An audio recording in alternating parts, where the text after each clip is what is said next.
Welcome to Being Good Relations, starting the conversation, a follow-up to our June 13th gathering, Being Good Relations, Courage for Conversation.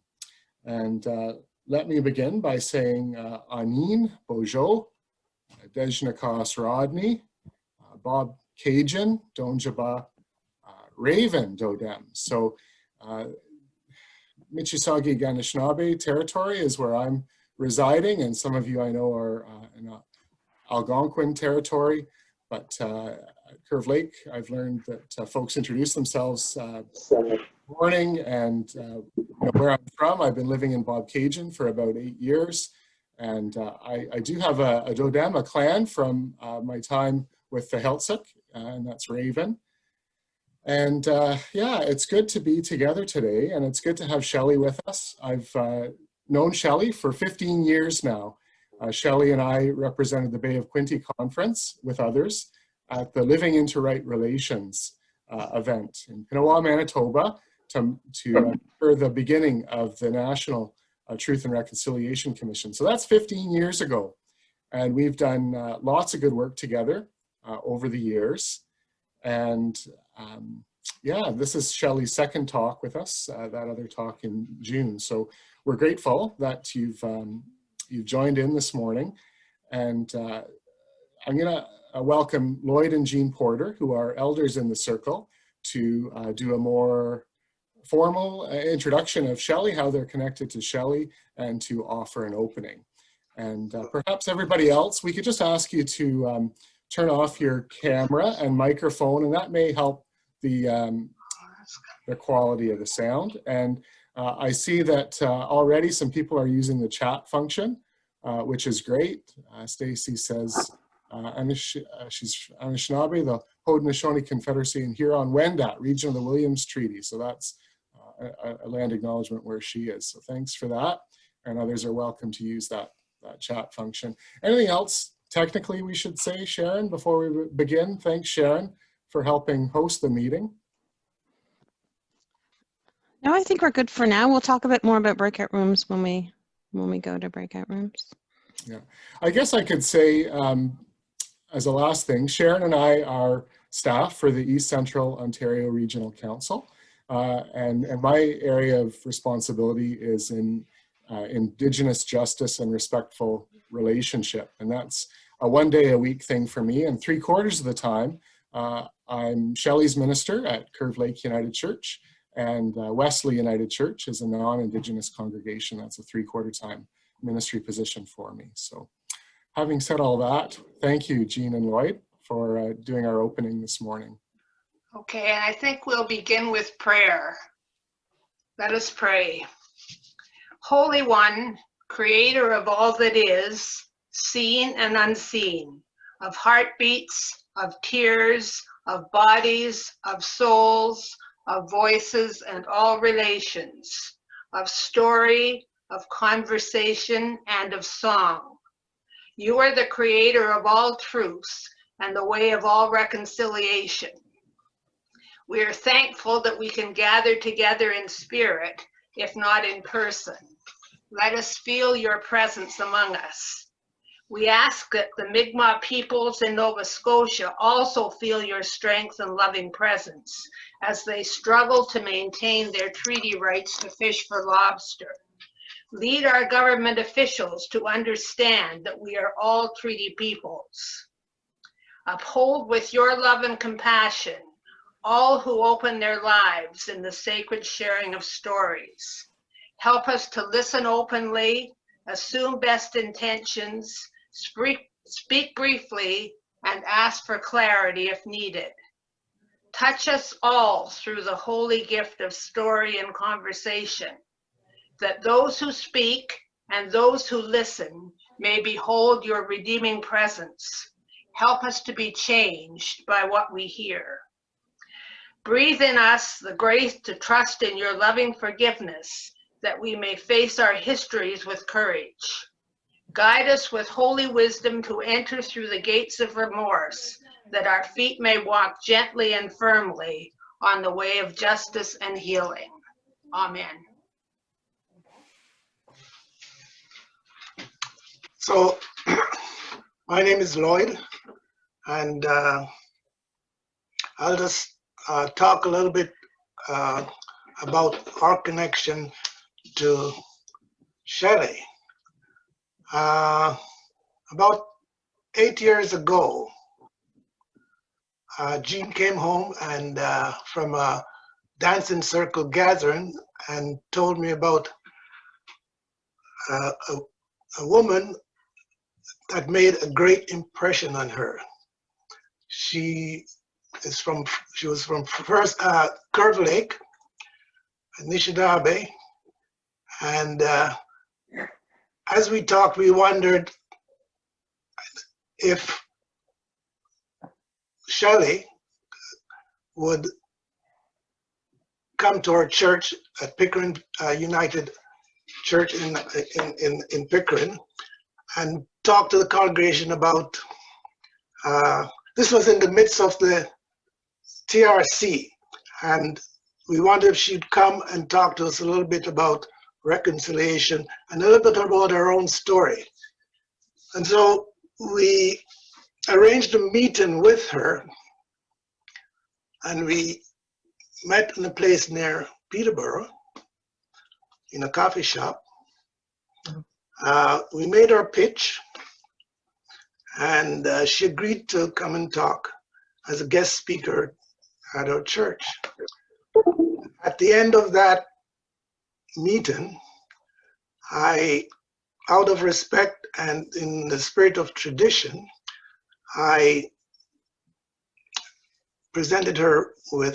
offered her tobacco, and I think she was a little bit surprised. But anyway, she came and she spoke at her church, and after that, I joined the dancing circle, and in the years following till now, we've been to many, many meetings of the dancing circle and many other events, at which Shelley was present, and we got to know her very well. Although we've been to Curve Lake many times before, we never met Shelley, so it was a privilege to meet her. And over the course of the 8 years or so, we've become friends. Now, Shelley is a proud Anishinaabe woman, and she's an educator. And in the words of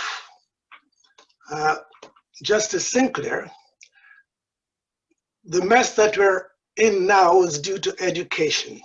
And the only way we're going to get out of that is through education. And Shelley is an educator, and this has been her life work. She's a teacher, and she is sharing her story with everyone who wants to listen. And that's what she's going to do today. We're very proud of all her accomplishments. There were obstacles, but she's overcome those. And she has, I have lost count of the number of degrees she's received, but she's also working on her PhD right now. So I'm looking forward to that day when she gets that, and we can call her doctor.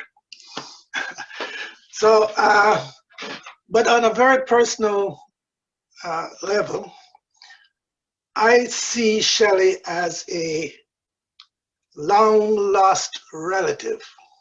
I'm just getting to know. We share a lot in terms of the colonial legacy. And we haven't really talked about that, but there is a connection. So, you know, we're very privileged to have Shelley share her story with us today, and we should pay close attention to what she says and learn. So with that, I'll turn it over to Shelley. Miigwech, oh my goodness. Oh, and by the way, her spirit name is, and you can tell me if I got this right, is Mignan? Ningwagan. Ningwaban. Okay. All right. Oh, yeah. Close. Okay. And that means rainbow. My daughter is Nigwagas, Little Rainbow. Okay.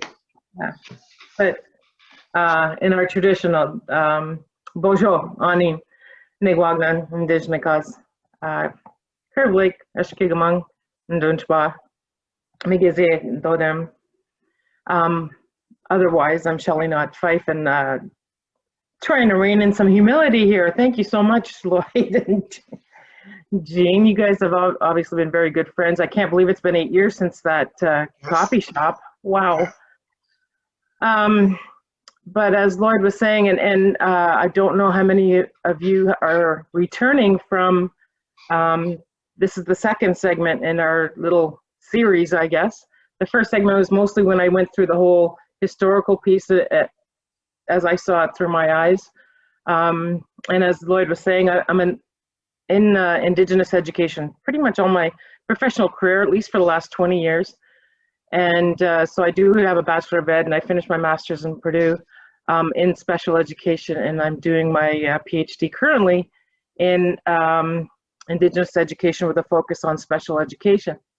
I have the honor of being mom to 29-year-old DJ, my son, who's a warden at Petroglyphs, and if you've been up there, you obviously would probably have run into him, and my 23-year-old daughter, Jamie, who will be 24 next month, actually, and she has Down syndrome, so that journey has been nothing but joy. But it's also provided me a platform to explore special education and share what I've come to learn about it. So that's why I have particularly got a personal interest in special education.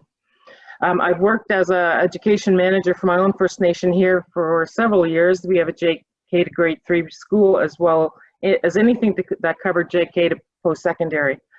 And then I worked for the local school board, provincial school board, as a consultant for many years, or actually just for a year. Then I went to go work for the province, and then I went to work for the federal government, Indigenous Services Canada, and that's where I am now. So do we have this on speaker view, or? Yes, sure. Okay, great, thanks. I can put that on. I'm going to be sharing my screen in a minute here, and then you'll just see a little me anyway, but I've got the ability to share, right? Sharon, yeah. Sorry, I was muted. You should be good, Michelle. Okay, thanks.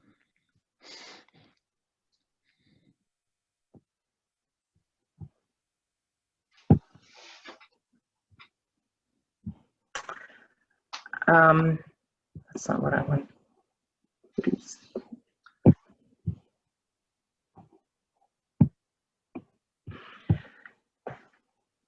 So just a little things, something to lighten things up. I don't know if I really want to go right into full, but anyway.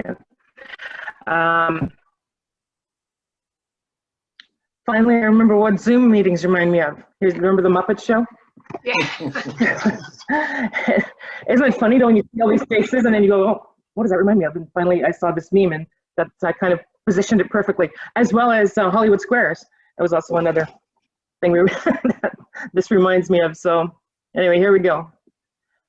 This story, what I'm going to be talking about today, is the creation story, and it's primarily from Edward Benton Benai's Mishomis book. Why I can share this story with you is because it's written down, and usually anything that's written down can be shared readily. There are certain situations for certain stories. Some are just for entertainment, some are for educating, and some are quite sacred and part of a ceremony. So there are different ways in which ceremony can be shared. And today I just want to talk about this creation story as shared by Eddie Benton Benai in his Mishomis book. Most indigenous nations have their own creation story. Our Anishnaabe nation actually has a couple. I'm sure there are more. And they go something like this. And if you think about it, there must be two creation stories in the times of the Old Testament as well, because the flood, at the time of Noah's flood, you have the Adam and Eve story, and then you have the time of the flood. So there had to have been a couple of creation stories at that time as well. So while I've personally heard the creation story several times during various times of teachings, for today, I'm going to use this Mishomis book, and it's Eddie Benton Benai's version. So, the sun's right in my eyes, hold on here. So, Chimenidu, the great mystery or creator, he created the family of Nibagizis, the grandmother moon, who keeps watch at night and who, because of the role of women, also watches over the water with its flows and tides, and Gizis, grandfather's son, who keeps watch during the day. He's the other member of the family. Earth is feminine, Mother Earth, because of all living things, they come from her, so she's the Mother Earth. Creator sent singers and seed carriers in the form of birds. Swimming creatures were placed in the water, while the crawling things and four-leggeds were given homes on the land. All these beings lived in harmony with each other. On land is also where original man was placed. Ane, from whence, Nishna, lowered, Aba, the male of the species. So the Anishnaabe, Nini, man, was later known as Wanabajo or Nanabajo. And that creator gave him a wolf as a companion, and together they walked the earth, giving names to all of creation. When they were finished this task, Creator said they had to walk separately now, which is why dogs, as relatives of wolves, are not to be on powwow grounds. There's a whole other teaching in that on why the wolf is walking separately. It largely had to do with humans doing bad things, of course, and not being worthy enough to be walking with animals and losing our ability to speak with them readily, like we used to be able to speak all the same language and understand. So that's a whole other story, but that's why dogs aren't to be in powwow grounds. All that Anishnaabe needed to know can be learned by observing the creatures on the land and the wolf in particular. So Anishnaabe, Nini, Nanabajo, he learned a lot from wolf, such as partnering for life and how to be patient and observe. On a journey to visit his father in the land of the sun, Nanabajo met his partner, the daughter of a firekeeper in the east, and they had 4 sons who each went separately to the 4 corners of the earth to also find firekeepers' daughters in their respective direction. And again, every time you say something like this, there's a whole other teaching, and this story branches out in various ways that I'm not at liberty to share, and I don't have all of those teachings myself. So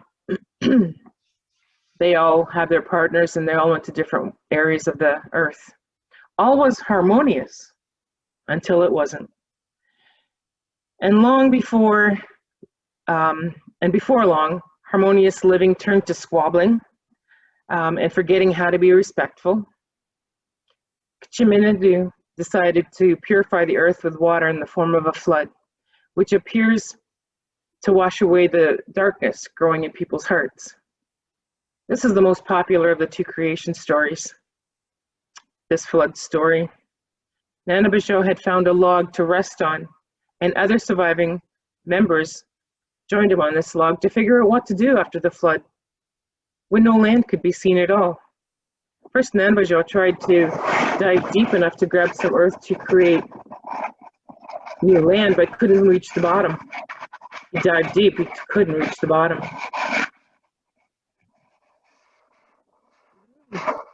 Tried, but barely floated back up with no land in sight and no earth in his hand or in his beak.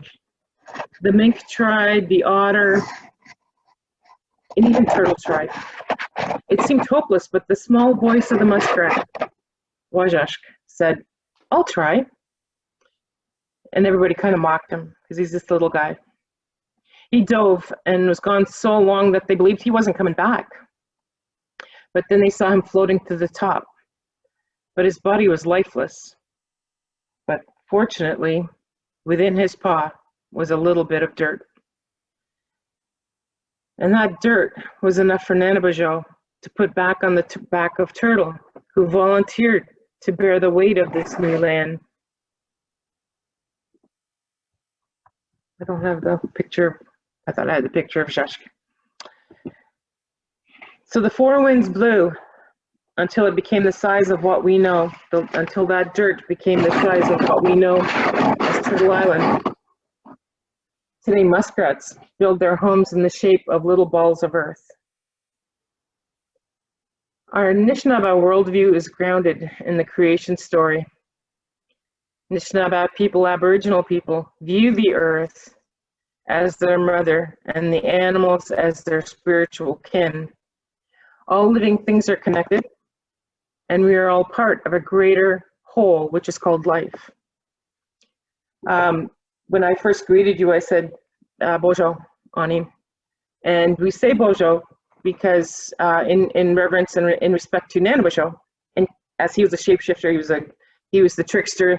You never knew when you'd be coming upon him. So in case I'm coming upon Nanabajo through this meeting, I'm saying Bojo, in case you're Nanabajo.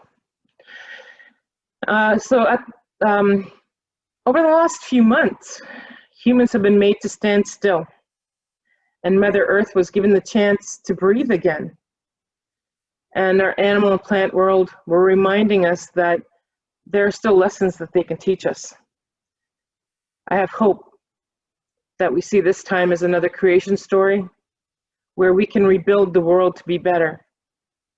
The biggest lesson is that they don't need us here, but we're all welcome, and we all were given a place to live.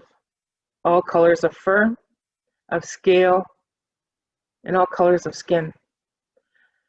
At the time of the creation story, everyone thought muskrat was too little or too insignificant to make a difference, but anyone who has been kept awake at night by a mosquito knows that even the smallest of things can spark change. Watch for the muskrat in your life, who will bring you the new earth that you may need to rebuild. So that's the gist of my message today, was to keep in mind that creation story, and particularly how at that time we all started again giving of the gifts that we're capable of. And Muskrat gave all that he was capable of so that we could all have someplace to live. When I've struck up conversations with this in mind, with this story in mind, I remind others that our stories are based in that circle where no one is more important than the other. In fact, we are taught humility, and as humans, we know we're actually, if there is a hierarchy, we're on the bottom. But, and our Christian stories sometimes, and Western messages often talk about the hierarchy where all of creation is actually at the will to be used by humans. And it's all here for our pleasure, our use, and benefit. When our understanding as Anishnaabe is that we're actually part of the orchestra. We're not maestros, we're not anything but part of all of creation. So when we go into our discussions, let me see if I can get out of this.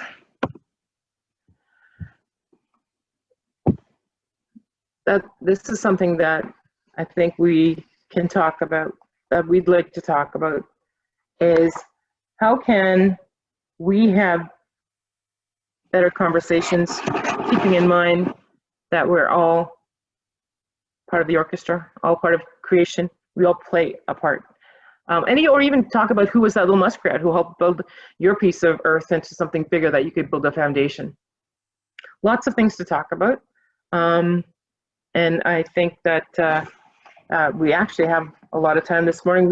We framed it this time so that we could have more conversation.